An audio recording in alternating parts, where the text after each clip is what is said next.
बहुत शुक्रिया हमारी वीडियोस को और हमारे चैनल को इतना प्यार देने के लिए। मैं आपकी मेज़बान बख्तियार खानम एक बार फिर से आपके खिदमत में एक और नई और अहम वीडियो देकर अहम मौजू पर बातचीत गुफ्तगू करने के लिए हाजिर हो गई हूँ। हमारे साथ गुफ्तगू करने के लिए मौजूद हैं सीनियर सहाफ़ी जनाब आरिफ हसन साहब। आरिफ साहब, इस प्रोग्राम में हम आपका खैर मकदम करते हैं। बहुत शुक्रिया। नाज़रीन, जैसे कि हमने गुज़िश्ता कुछ हफ्तों पहले बताया था कि ईरान और इजराइल के बीच एक जंग छिड़ने वाली है। इजराइल बेताब है ईरान पर हमला करने के लिए और पिछले 2-3 दिनों में हमने वो देखा भी कि किस तरीके से इजराइल ने सुबह सुबह देर रात और अलियत सुबह ईरान पर हमला कर दिया। ये नहीं पता हमें कि ईरान की तैयारी पूरी थी या नहीं थी। ईरान पर हमला किया अचानक तेहरान पर, ईरान की कैपिटल पर, जिसके बाद ईरान भी चुप नहीं बैठा। ईरान ने भी जवाबी कार्रवाई की और उन्होंने अपना ऑपरेशन ट्रू प्रॉमिस 3 शुरू कर दिया।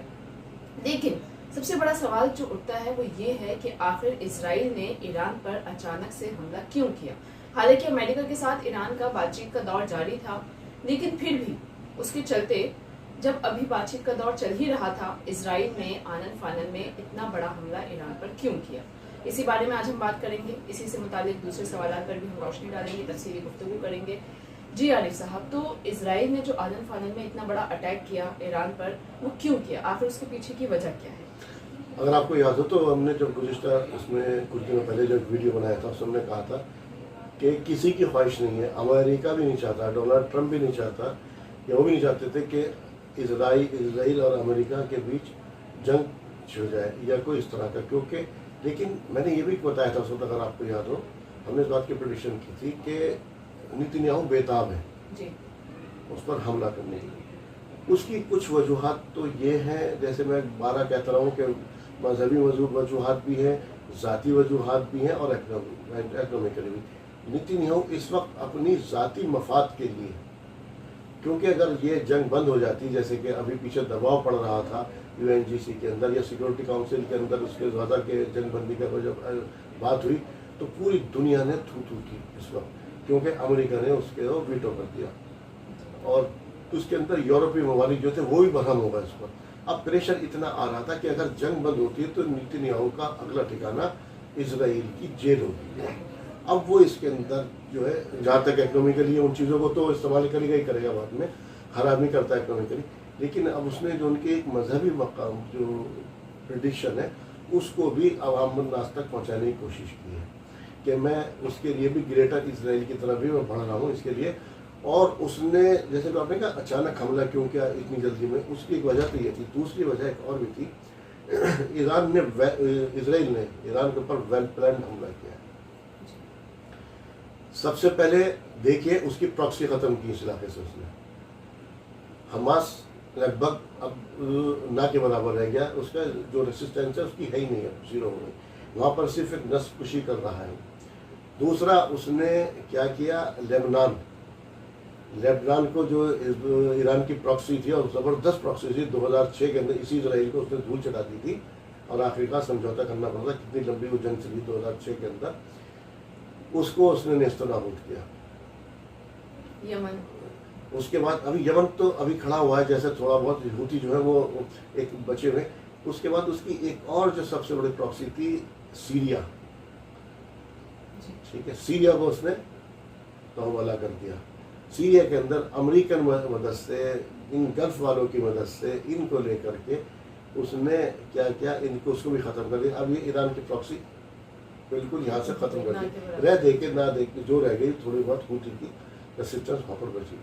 उसने इन सबको साफ करने के बाद अब उसने देखा कि अरब तो उसके पहले ही कब्जे में आ गए थे अब्राहम अकॉर्ड के ज़रिए, और अरबों के जब अरब उसके कब्जे में आ गए तो ईरान एक बार जो है कई दहाइयों से ये कहता चला रहा था असल दुश्मन मेरा ईरान है, असल इजराइल है। एक तो ये भी उसको थ्रेट था, और दूसरी वजह एक और थी, उसके ग्रेटर इसराइल के रास्ते की सबसे बड़ी रुकावट अगर कोई था इस वक्त बचा हुआ ईरान ही था, जो एक वहाँ रेसिस्टेंट पावर थी या है। लेकिन इस वक्त उसने जो हमला ईरान के ऊपर किया है, वो बातें बना रहा है ना, कि वो कह रहा है कि वो एटम बम बना रहा था और एटम बम बनाने के बाद वो फिर ये इलाका जो है अनसेफ हो जाता। कभी जितनी भी ये IAEA है जो इंटरनेशनल एटॉमिक एनर्जी है, ये जितनी भी हमारी होती हैं, वहाँ पे तंजीमें होती हैं, सब यूरोप की बनाई हुई होती है और दीगर भी होती है, और इन पर यूरोप पे गलबा होता है। कभी किसी ने कहा जा करके कि इसराइल क्यों नहीं चेकअप करा था? इसराइल के पास मौजूदा दौर के अंदर अनकन्फर्म रिपोर्ट आती है कि लगभग 78 एटॉमिक वार हेड हैं। वो इस खित्ते का अकेला बादशाह, जब जिसे चाहेगा उसको वो मार देगा।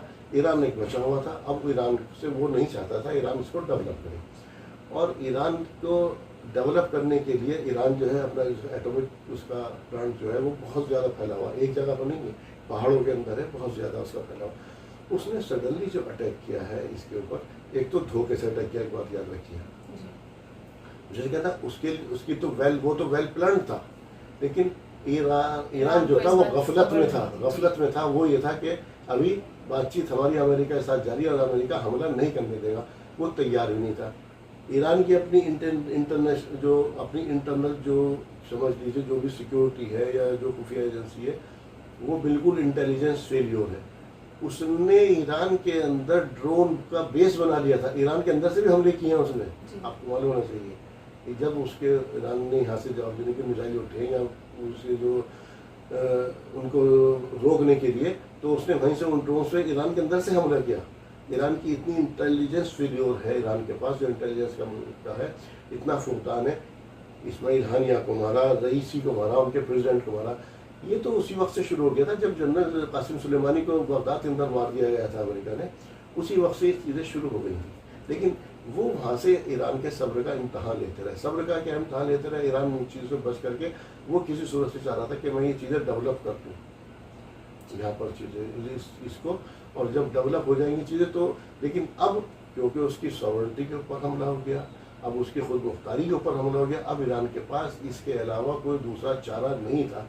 अभी इसमें एक बात आई, धोखे से कैसे हमला किया, किस तरह से वेल प्लान किया। जितनी भी इसराइल न्यूज़ थी उन सब पर एक चीज़ चल रही थी कि नेतन्याहू छुट्टी पर जाने वाला है और वो अपने बेटे की शादी करने वाले हैं। इस तरह की न्यूज़ चलती, कैसे हालात और मतलब इस तरह से उनके, और जबकि अंदर किसी वहीं पर किसी खुफिया उसमें कमरे के अंदर सिक्योरिटी, उनके सिक्योरिटी काउंसिल की मीटिंग हो रही थी और उन्होंने इस तरह से सडनली ईरान के ऊपर धोखे से हमला किया। ट्रम्प को भी पता था जी, वही तो यही मैं आगे जो बात अच्छा एक बात और, यहाँ तक कि 3-4 दिन पहले सभी लोग कह रहे थे बहुत जल्द हमला होने वाला। ईरान गफलत में क्यों था? बिल्कुल। एक और बात ये कि जब ये हमला हुआ, हमले के बाद अमेरिकी सदर डोनाल्ड ट्रंप का एक ट्वीट सामने आया। उन्होंने ट्विटर पर एक्स प्लेटफॉर्म पर उन्होंने एक ट्वीट किया जिसमें उन्होंने ईरान को धमकी देते हुए कहा कि अभी भी उनके पास वक्त है, अगर वो डील साइन नहीं करते हैं तो उनको इसका और खमियाजा भुगतना पड़ेगा। अभी ये शुरुआत है, तो आखिर वो जो डील है आपने बताया IEA वाली, वो तो इंटरनेशनल एटॉमिक एनर्जी की, वो तो अलग मसला। ये जो डील से साइन कराना चाह रहे हैं वो कह रहे हैं कि वो अब यूरेनियम की अफजूदगी वहाँ पर नहीं करेगा, यूरेनियम बिल्कुल नहीं करेगा, यानी कि वो अपना एटॉमिक उससे दस्तबरदार हो जाएगा। क्यों दस्तबरदार? वो कह रहा मेरा पूरा अमन प्रोग्राम है जी, क्यों दस्तबरदार हो जाएगा जी। लेकिन फिर भी अमेरिका ने जो एकदम ईरान पर हमला कराया, तो आखिर ऐसी क्या मजबूरी थी जो उन्होंने इतना अचानक से देखो अमेरिका ने, हाँ ये लोग कहते हैं अमेरिका ने हमला कराया और कई मैंने सुना, लेकिन ये अमेरिका ने हमला नहीं कराया, ये इजराइल ने खुद किया। हाँ इंफॉर्मेशन जरूर दे दी, डोनाल्ड ट्रंप की मर्जी के बगैर हमला हुआ, लेकिन ट्रंप को मजबूरी है उसका साथ देने। कहा नहीं था सबसे हमला होने के बाद, उसने कहा हम इसमें साथ हैं इस हमले के अंदर और हमारा इससे कोई लेना देना नहीं है। और उसने क्यों कहा था कि इस खित्ते के अंदर उसके तमाम तरह जितने भी है ना फौजी अड्डे मौजूद हैं, ईरान उन सब पर हमले करेगा तो ये पूरा खित्ता जल जाएगा। उसने इसलिए अपने आप को अलग रहने की कोशिश की, दिखाने की, लेकिन अगले ही पल जब उसने देखा कि जवाब मिला बहुत ज़बरदस्त वाला, तो अगले दिन पलट गया वो ट्रम्प जो है। क्या कहा उसने इसके बाद कि अब हम कि अमेरिका जो है वो दुनिया के सबसे खतरनाक हथियार बनाता है और वो हथियार जो है इजराइल के पास भी है और इजराइल उन्हें चलाना भी जानता है। ठीक है, अब उसने फिर वो धमकी पर उतर आया ट्रम्प। एक बात और ये कि अभी जैसे कि हमने देखा ईरान ने जब इजराइल पर जवाबी हमला किया तो उसके बाद चाइना और रशिया ईरान के सपोर्ट में आ गए, और कहीं ना कहीं माना ये भी जा रहा है कि शायद नॉर्थ कोरिया भी ईरान के सपोर्ट में है।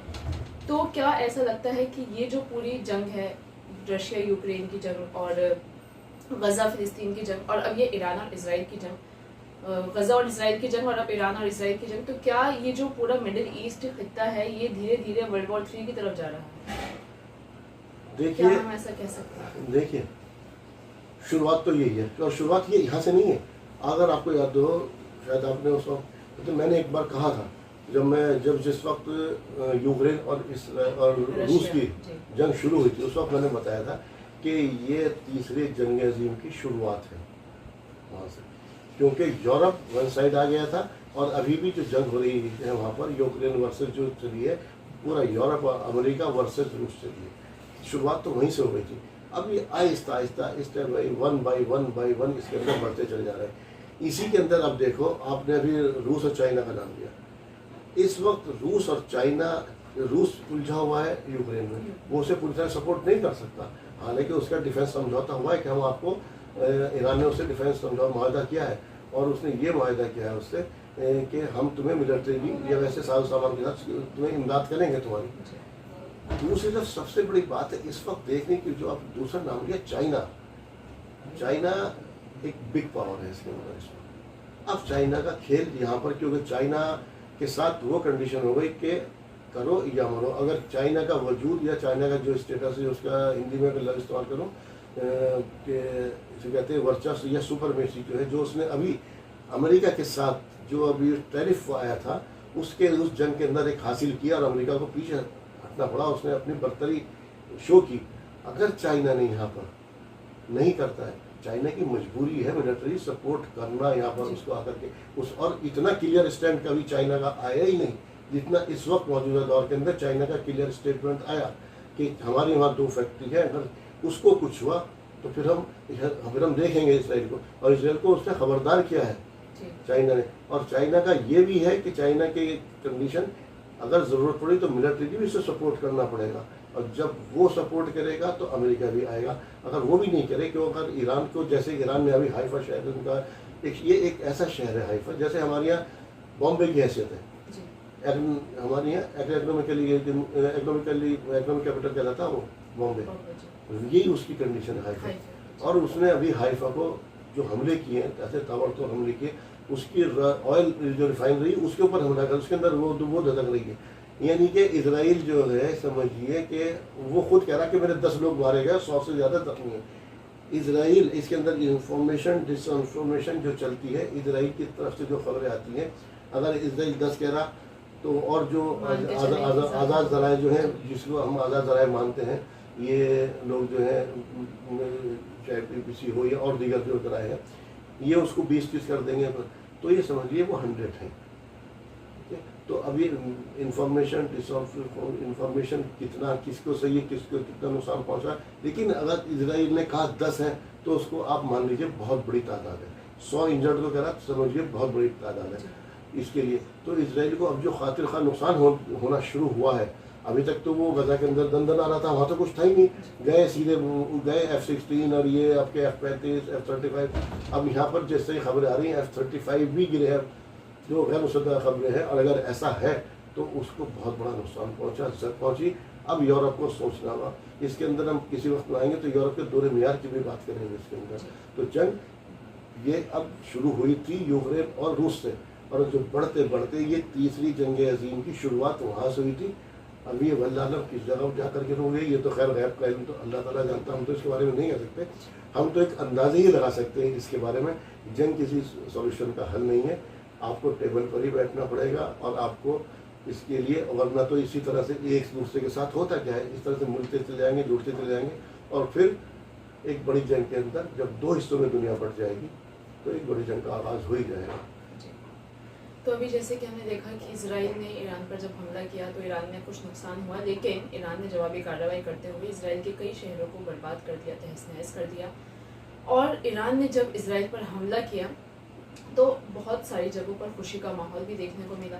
ये खुशी का माहौल गज़ा में था, ये खुशी का माहौल इराक में था, सीरिया में था। तो जितने भी लोग हैं जो इजराइल से परेशान थे, उन सब में खुशी का माहौल देखने को मिल रहा है। अब दुआ हम यही करते हैं कि इजराइल को उसके कर्मों का फल अगर मिलना शुरू भी हो गया है तो उसको पूरा फल मिले, और वो फिर अपनी ही दवाइयों का मज़ा खुद रखे। फिलहाल के लिए इस वीडियो में हमारे साथ सिर्फ इतना ही। हमें दीजिए इजाज़त। आगे।